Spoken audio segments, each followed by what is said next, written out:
పిల్లారా, ప్రభువైన యేసుక్రీస్తు నామములో మరోసారి మీ అందరికీ నా హృదయపూర్వక వందనాలు తెలియజేస్తూ ఉన్నాను.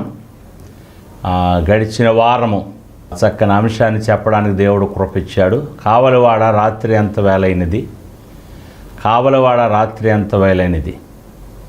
కనుక రాత్రిని గురించి కొన్ని మాటలు మీకు చెప్పాను. ఆ నీతి సూర్యుడు యేసు ప్రభు ఉదయించాడు, అస్తమించాడు, మరలా ఉదయించబోతున్నాడు. ఈ మధ్య కాలాన్ని రాత్రి అన్నారు. ఇది సంఘరాత్రి. సంఘము రాత్రిలో ఉంది. ఈ రాత్రిలో 4 జాములు ఉన్నాయి. ఆ విషయాన్ని జ్ఞాపకం చేసుకుందాం. మార్కు రాసిన సువార్త 13వ అధ్యాయము 35వ వచనం చదువుకుందాం.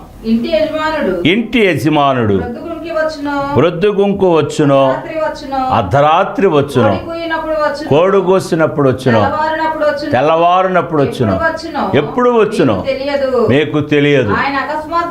ఆయన అకస్మాత్తుగా వచ్చి మీరు నిద్రపోవుండుట చూచినేమో గనుక మీరు మెలకువగా ఉండుడి.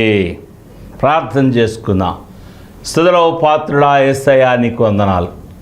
వ్రాయబడిన ఈ వాక్యమును మేము ధ్యానిస్తుండగా మందరితో మీరు మాట్లాడండి. గత వారం మీరు మాట్లాడారు. నీ మాటల ద్వారా అయ్యా నీ జ్ఞానాన్ని మాకు దయచేయమని బలహీనుండి నీ సన్నిధిలో నిలబడ్డాను. నాతో మాట్లాడమని, మందరితో మాట్లాడమని యేసయ్యా శ్రేష్ఠ నామంలో ప్రార్థిస్తున్నాము తండ్రి, ఆమేన్. పిల్లరా, మనం గమనించినట్లయితే ఈ యొక్క మార్కు రాసిన సువార్తలో మార్కు చక్కని విషయాలు జ్ఞాపకం చేస్తూ ఉన్నాడు. ఇందులోనే 32వ వచనం నుండి చదవండమ్మా. అంటే ప్రభు రాకడ దినమును గూర్చియు ఆ గడియను గూర్చి తండ్రి తప్ప ఏ మనుష్యుడైనను పరలోకమందుల దూతలైనను కుమారుడైనను ఎరుగరు. ప్రభు యొక్క రాకడను గురించి వీరెవరూ ఎరుగరు. జాగ్రత్త పడుడి, మెలకుగా ఉండి ప్రార్థన చేడి.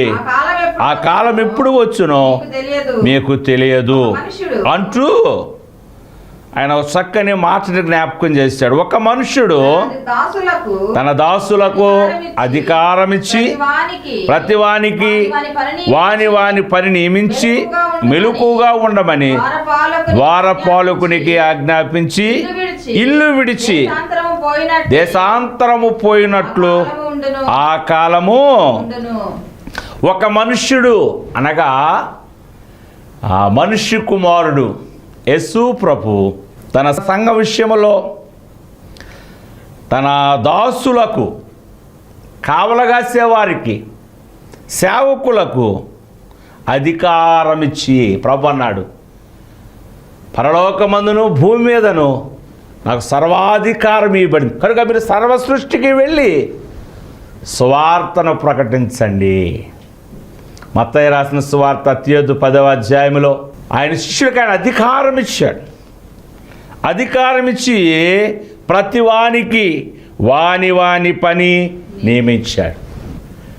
పాటలు పాడేవారు, వాక్యాన్ని చదివేవారు, వాక్యాన్ని ప్రకటించేవారు, మరి దానికి కావలసిన సామగ్రి సిద్ధపరిచేవారు. పరిచర్యలు నానా విధములుగా ఉన్నవి, కానీ అందరిలోనూ అన్నీ జరిగించువాడు పరిశుద్ధాత్ముడే. వాని పని నియమించి మెలకుగా ఉండండి. కాయువారులారా, కాపరులారా, మెలకుగా ఉండడం అంటే ప్రార్థనా జీవితాన్ని కలిగి ఉండడం. పిల్లరా, గమనిద్దాం. మెలకుగా ఉండుడని ద్వారపాలకులకు ఆజ్ఞాపించి ఇల్లు విడిచి దేశాంతరము పోయినట్లే. ఓహో, మోషే గురించి ఒక చక్కని మాట. మోషే దేవుని ఇల్లంతటిలో నమ్మకమైన వాడు. ఇది దేవుని ఇల్లు, నా ఇంటిని గురించిన ఆసక్తి నన్ను భక్షిస్తూ ఉన్నదని వాక్యము సెలవిస్తున్నది. కనుక యేసు ప్రభు ఈ లోకమును విడిచి దేశాంతరము పోయాడు. ఆయన మరలా రాబోతూ ఉన్నాడు అంటూ 35వ వచనము. ఇంటి యజమానుడు ప్రొద్దుగుంకి వచ్చును. దేశాంతరం వెళ్ళిన ఆ ఇంటి యజమానుడు ప్రొద్దుగుంకు వచ్చును, రాత్రి వచ్చును, అర్ధరాత్రి వచ్చును, కోడి కూసినప్పుడు వచ్చును, తెల్లవారునప్పుడు వచ్చును, ఎప్పుడు వచ్చునో మీకు తెలియదు. ఆయన అకస్మాత్తుగా వచ్చి. కనుక ఇక్కడ 4 జాములు, రాత్రిలో 4 జాములు, సాయంకాలం 6 గంటల నుంచి తెల్లవారు 6 గంటల వరకు ఇది రాత్రి అన్నారు. ఈ రాత్రిలో 4 జాములు. జాము అనగా 3 గంటలు. 6 గంటల నుంచి 9 గంటల వరకు ఒక జాము, 9 గంటల నుంచి 12 గంటల వరకు ఒక జాము, 12 గంటల నుంచి 3 గంటల వరకు ఒక జాము, 3 గంటల నుంచి తెల్లవారు 6 గంటల వరకు ఇంకొక జాము. 4 3 12 గంటలు. ఇక్కడ 4 జాములు లేక 4 వేళలు. అదే కావలివాడ రాత్రి ఎంత వేళ అయింది, రాత్రి ఏ జాము అయింది అనే మాటను ఇంతకుముందు మనం తెలుసుకున్నాం. ఇప్పుడు ఆ యేసు ప్రభు చనిపోయిన తరువాత దేవుని సేవను పరిచర్యను అపోస్తులకు దేవుడు అప్పగించాడు. అది ప్రొద్దుగుంకే వేళ. ఆ కాలంలో ప్రభు వస్తాడని ప్రకటించారు. పౌలు అన్నాడు, ఆర్భాటముతోనూ ప్రధాన దూత శబ్దముతోనూ దేవుని బోరతో ప్రభు త్వరగా వస్తున్నాడు అన్నాడు, కానీ రాలా. ఆ కాలములో ప్రభు రాలేదు, అనగా మొదటి జాములో ఆయన రాలేదు. రెండవ జాము అది అర్ధరాత్రి వేళ, అది పోపుల కాలం అన్నారు. ఆ కాలంలో కూడా ప్రభు రాలా. పిల్లారా, దేవుని వాక్యాన్ని చదువుతున్న ఒక ఫాదర్ మార్టిన్ లూథర్, ఆయన దేవుని వాక్యాన్ని చదివి ఇది అందరూ చదవాలని దాన్ని తీసుకొని వచ్చి అచ్చువేసి ఈ గ్రంథాన్ని మనందరికీ వాడుకలోకి తీసుకొచ్చాడు. ఆయన బట్టి నేను ప్రభువును స్తుతిస్తున్నాను. ఎప్పుడైతే మార్టిన్ లూథర్ గారి యొక్క గ్రంథాన్ని బయటకు తీసుకొచ్చాడు, అప్పుడే ఈ ప్రొటెస్టెంట్ సంఘాలు ప్రారంభమయ్యాయి. దేవుని వాక్యాన్ని ఉన్నది ఉన్నట్లుగా బోధించే సేవకులు, పాస్టర్లు, కావలివారు బయలుదేరారు. పిల్లరా, ఆ బయలుదేరిన క్రమంలోనే కోడిగూసే వేళనగా మిషనరీలు బయలుదేరారు. కెనడా నుంచి, అమెరికా నుంచి, అనేక విదేశాల నుంచి కోకొల్లలుగా మిషనరీలు వచ్చారు. స్కూల్ పెట్టారు, హాస్పిటల్స్ పెట్టారు, పాలు ఇచ్చారు, రొట్టె ఇచ్చారు, దేవుని వాక్యాన్ని ప్రకటించారు. కోడి కూసినట్లు దేవుని సువార్తను అనేక ప్రాంతాల్లో ప్రకటించారు. ఆ కాలంలో కూడా ప్రభువు రాలేదు. మిషనరీలు వెళ్ళిపోయారు. ఇప్పుడు మనమే మిషనరీలు. మా నాన్నగారు 1961 సంవత్సరం పాలకొండ అనే గ్రామానికి సువార్త చేయడానికి దేవుని పిలుపు ప్రకారం వెళ్ళారు. ఆయన ఊర్లోకి ఎంటర్ అవుతుండగానే అక్కడ ఉన్నవారు చెప్పారు, అదిగయ్యా బ్యాప్టిస్ట్ చర్చ్ మిషనరీస్ వెళ్ళిపోతున్నారు. వారు వెళ్ళిపోతుండగా మీరు ప్రవేశించారు. కనుక ఆ మిషనరీల కాలంలో కూడా, ఆ కోడి కూసే వేళలో కూడా ప్రభువు రాలేదు. ఇప్పుడు ఇది మన కాలం, అనగా తెల్లవారుజాము, ఇది 4వ జాము. మా నాన్నగారు ఒక పాట పాడుతూ ఉండేవారు, 1వ జామాయే మీరింకా రారాయే, 2వ జామున జాడలేదాయే, 1వ జామాయే మీరింకా రారాయే, 2వ జామున జాడలేదాయే, 3వ జామున మీరింకా రారాయే, 3వ జామున మీరింకా రారాయే, 4వ జామున నడచే వస్తున్నారా, 4వ జామున నడచే వస్తున్నారా, ఈ జీవిత ఈత ఏదాలేకున్నాను, నా చేయి పట్టుకో నా యేసునాదాయా. ఈ సంసారమనే సాగరాన్ని ఈదలేకపోతున్నాను. కుక్క తోక పట్టుకొని గోదావరి ఎదొచ్చు, కానీ ఈ సంసారమైన సాగరము ఈదలేము, కనుక రా నన్ను తీసుకెళ్ళని భక్తుడు పాడుతున్నాడు. కనుక 3వ జాములో మిషనరీల కాలంలో కూడా ప్రభు రాలేదు, కానీ వాక్యము విరివిగా ప్రకటించబడింది. అనేక మంది సేవకులు మరి లేపబడ్డారు, బలమైన పరిచర్య జరుగుతూ ఉంది. కనుక ఇది 4వ జాములో మనం ఉన్నాం, అనగా తెల్లవారుజాము. ఇంకా కొన్ని నిమిషాలలో, కొంతకాలంలో సూర్యుడు వచ్చేస్తాడు, ప్రభు వచ్చేస్తాడు. ఇంకో జాము లేదు, ఆఖరి జాములో ఉన్నాము. ప్రభు వచ్చే సమయంలో ఉన్నాము, ప్రభు రాకడ కాలములో ఉన్నాము. ఇంకా మీకు స్పష్టంగా తెలియాలి అంటే చూడండి, మార్కు రాసిన సువార్త ఇక్కడ మనం గమనించినట్లయితే చక్కని మాటను జ్ఞాపకం చేస్తూ ఉన్నాడు. పిల్లారా, 6వ అధ్యాయము 45వ వచనం చదువుకుందాం.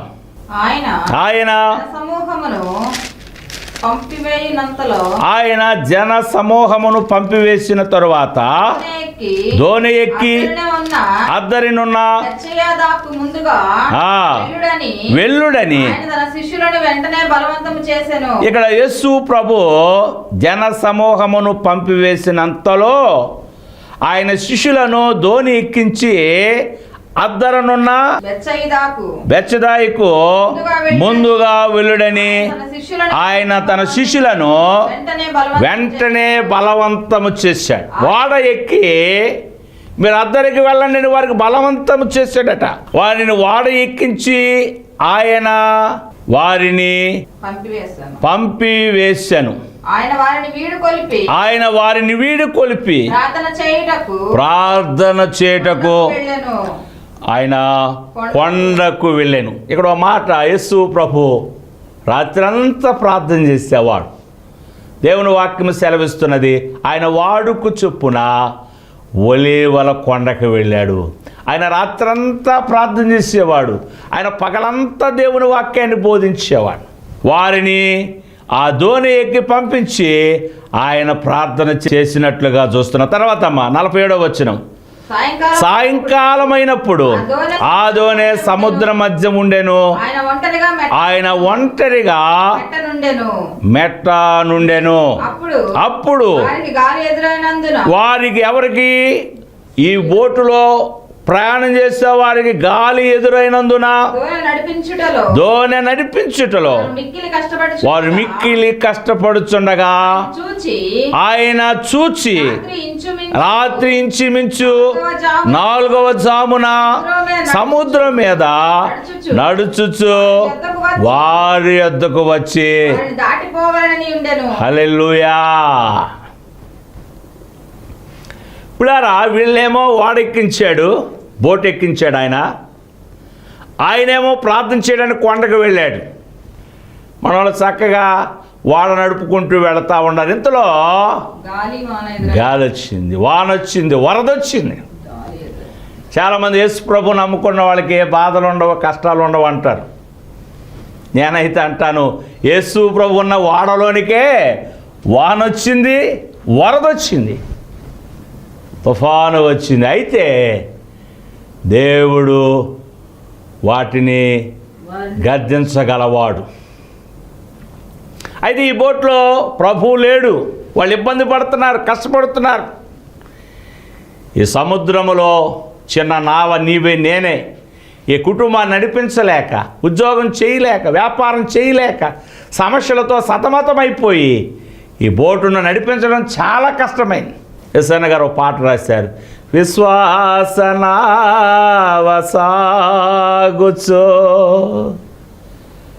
పయనిల్చు సమయాన నా ప్రభో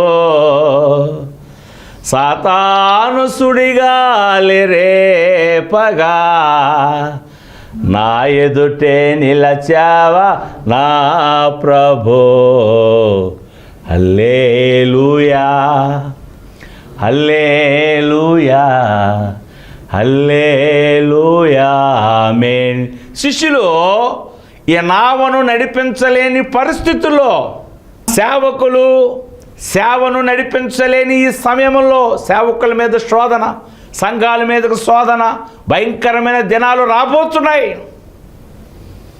ఆ దినాల్లో ప్రభు నిన్ను నన్ను విడిచిపెట్టడు. ఆయన నీ కష్టం రాగానే, శ్రమ రాగానే, ఇబ్బంది రాగానే వారితో కూడా నిలిచి ఉండే దేవుడు.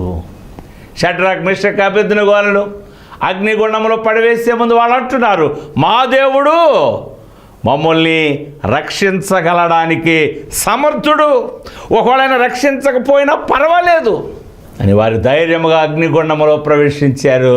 వారు ఎప్పుడైతే అగ్నిగుండంలో పడిపోగానే 4వ నరుడిగా దేవుడు వారితో కూడా నడిచాడు. దేవునికి మహిమ కలుగునుగాక.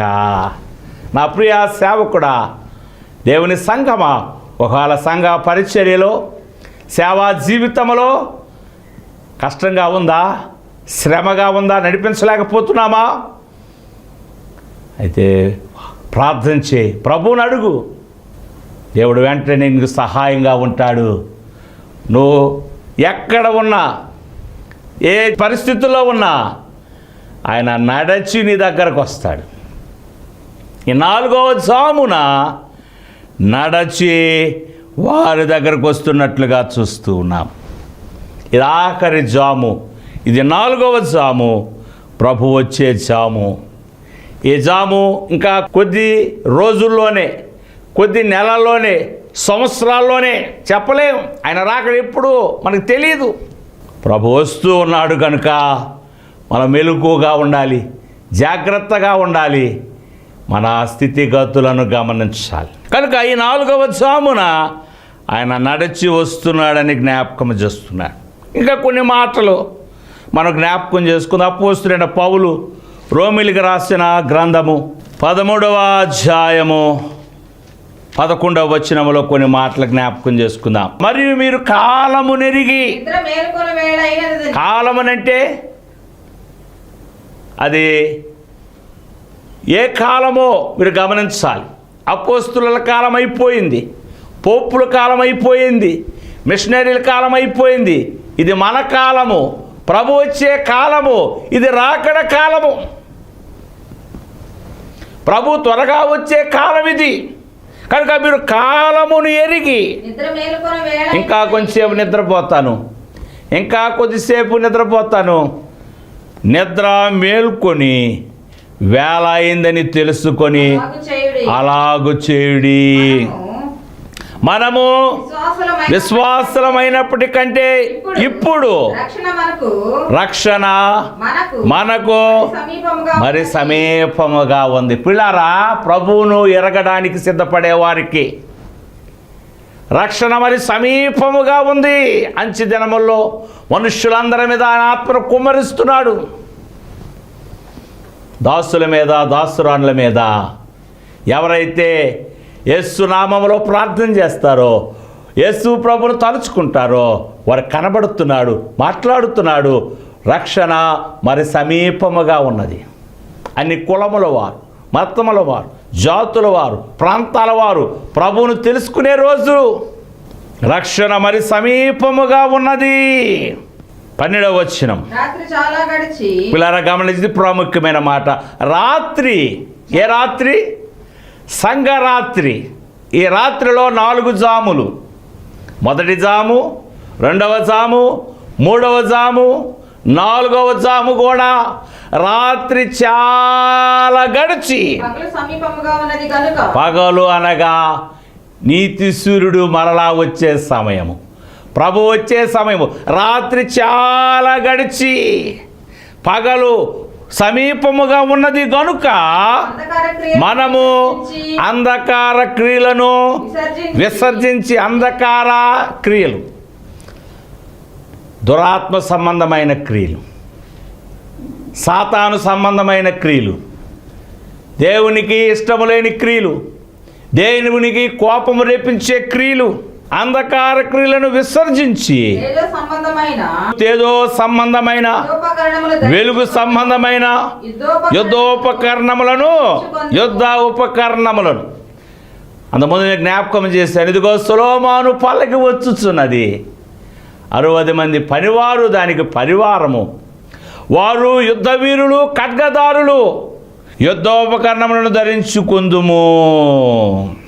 13వ వచనం కూడా చదువుకుందాం. ఆటపాటలైనను అల్లరితో కూడిన ఆటపాటలైనను లేకయు. ఏమిటంటే అల్లరితో కూడిన ఆటపాటలు ఆటలు పాటలు. తర్వాత మత్తు, ఎక్కువ తింటే మత్తు పదార్థాలు ఉన్నాయి. మత్తు అయినను లేకయు కామ విలాసములైనను పోకిరి చేష్టలైనను లేకయు కలహమైనను మత్సరమైనను లేక కలహమైన మత్సరమైన లేక పగటి యందు నడుచుకున్నట్లుగా మర్యాదగా నడుచుకోవాలి. పగలు నడుచుకోవాలి. ఈరోజు మన నడక ఎలా ఉంది? చాలామంది రాత్రులు ఒకలాగా నడుస్తారు, పగలు ఒకలా నడుస్తారు. ఈ లోకంలో చాలా నడకలు ఉన్నాయి. Cat walk. దేవుడు మనిషిలాగా నడవమంటే మనుషులు ఎలా నడుస్తున్నారండి? పిల్లిలాగా cat walk, dog walk, elephant walk. చాలామంది రోడ్డు మీద నడుస్తూ ఉంటారు, పర్ర సౌండ్ వస్తుంటుంది, దడ నడుస్తుంటారు. మరికొందరు రోడ్డు మీద నడుస్తారు, రోడ్డు అంతా ఊడ్చుకెళ్ళిపోతారు. మున్సిపాలిటీ వారికి పని ఉండదు అలాంటి వాళ్ళు ఇద్దరు ఉంటే. రాత్రులు ఎలాగైనా నడవచ్చు, చీకట్లో ఉన్నారు కాబట్టి, ఎవరు చూడరు కాబట్టి, ఎవరికి తెలియదు కాబట్టి. కానీ పగలు అందరూ నిన్ను చూస్తారు.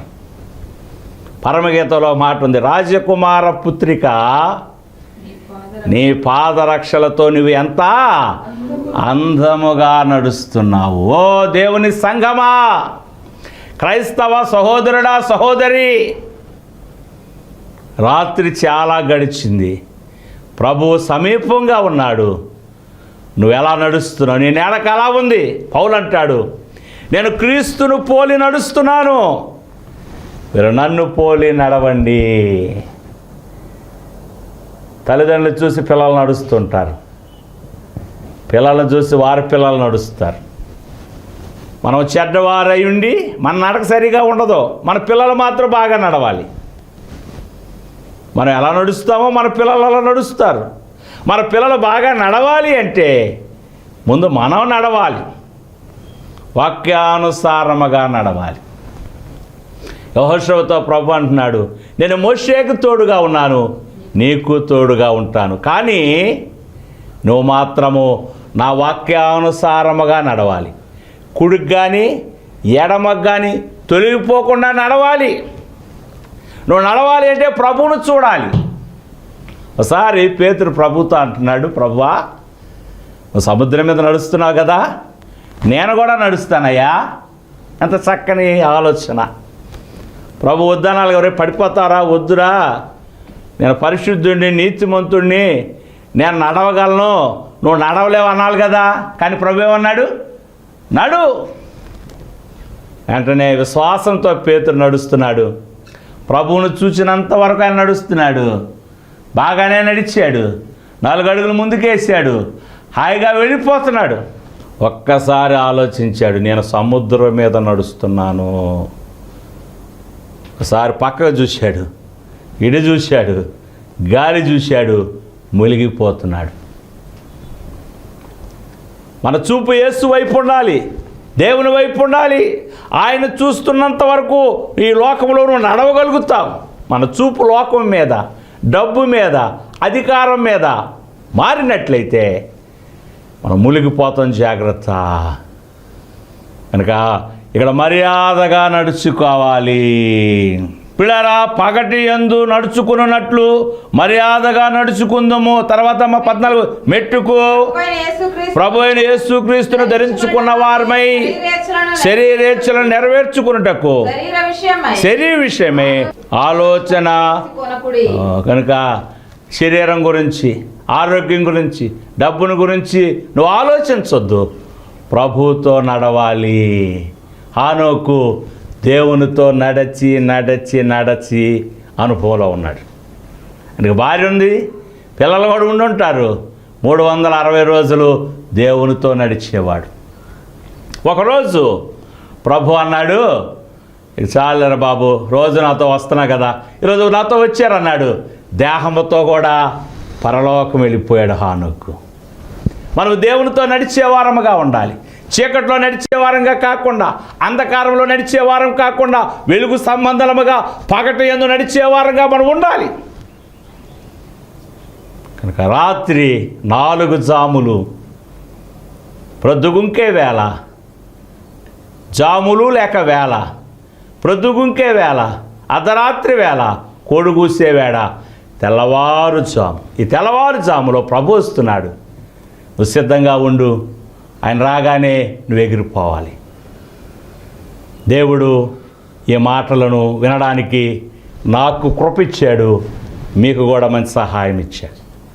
ఈ మాటలు చెప్పడానికి, ఈ టీవీ ద్వారా మరి ప్రకటన చేయడానికి సహకరించిన ఒక యవనస్తురాలు సహోదరి రాహుల్య అనే ఒక యవనస్తురాలు ఈ ప్రోగ్రామ్ని స్పాన్సర్ చేసింది. దేవుడు ఆ యవన బిడ్డను దీవించునుగాక, తన కుటుంబాన్ని దీవించునుగాక. ఈ వాక్యాన్ని విని చాలా ఇన్స్పైర్ అయ్యారు. ఇవి చాలా చక్కగా ఉన్నాయి మీ మాటలు, దేవుడు మీకు ఇచ్చిన మాటలు అని ఆ సహోదరి సహాయం చేసింది. దేవుడు ఆ బిడ్డ నా కుటుంబాన్ని దీవించునుగాక. ఈ విషయాలు తెలుసుకోవాలంటే స్క్రీన్ మీద మా ఫోన్ నెంబర్స్ ఉంటాయి. మరి చాలామంది లైక్ చేస్తున్నారు, మీకు ప్రత్యేకమైన వందనాలు. మరి ఫోన్ చేయండి, విషయాలు తెలుసుకోండి. మరి ఈ యొక్క ప్రసంగాలు ఎలాగున్నాయో మీ ద్వారా వినాలని ఎక్కువ ఆశిస్తూ మరి ఎక్కువగా ముందుకు సాగాలని ఆలోచిస్తూ ఉన్నాం. మరి దేవుడు ఈ మాటలను దీవించునుగాక. అందరూ తల వంచినట్లయితే ప్రార్థన చేసుకుందాం. స్తుతులకు పాత్రుడా, స్తోత్రార్హుడా, గొప్ప దేవా, ఆశ్చర్యకరుడు, ఆలోచనకర్త, బలవంతుడైన ప్రభువా, నీతి సూర్యుడిగా ఈ లోకంలో ఉదయించి 33.5 సంవత్సరాలు జీవించి మందరి పాపముల నిమిత్తం నువ్వు అస్తమించావు. నువ్వు అస్తమించిన రోజు నుంచి మరలా ఉదయించే రోజు వరకు ఇది రాత్రి అన్నారని, ఈ రాత్రిలో సంఘం ఉన్నదని, ఈ రాత్రిలో 4 జాములున్నాయని, ఇది ఆఖరి జాము 4వ జాములో మేము ఉన్నామని, నువ్వు త్వరగా వస్తున్నావని తెలియపరిచిన వాక్యాన్ని మీరు దీవించండి, ఆశీర్వదించండి. ఇది కొద్దిగా అర్థం చేసుకోవడం కష్టమే, కానీ నీ పరిశుద్ధాత్మ అభిషేకము చేత అర్థం చేసుకోవడానికి సహాయము దయచేయమని, కృపా విస్తరింపచేయమని, ఈ కార్యక్రమాన్ని స్పాన్సర్ చేసిన యవనస్తురాలు మీరు దీవించమని, ఆశీర్వదించమని యేసయ్య శ్రేష్ఠ నామములో ప్రార్థిస్తున్నాము తండ్రి. మన ప్రభువైన యేసుక్రీస్తు కృపా, దేవుని సహాయము, పరిశుద్ధాత్మతోడు ఈ 4వ జాములో ఉన్న మనందరికీ ఇప్పుడిప్పుడు సదాకాలము తోడే నడిపించునుగాక. ఆమేన్. మరణాత స్తోత్రం. మీ అందరికీ నా ప్రత్యేకమైన వందనాలు తెలియజేస్తూ ఉన్నాను. దేవుడి చిత్తమైతే, ఆయన రాకడ ఆలస్యమైతే మరలా ఇదే సమయానికి మనందరం కలుసుకుందాం. అంతవరకు దేవుడు నిన్ను నన్ను కాచి కాపాడునుగాక. మరణాత. మీ అందరికీ నా వందనాలు. దేవుడు మిమ్మల్ని దీవించునుగాక, ఆశీర్వదించునుగాక, అభివృద్ధి చేయునుగాక. ఆయన రాకడలో మనము ఎత్తపడుదుముగాక.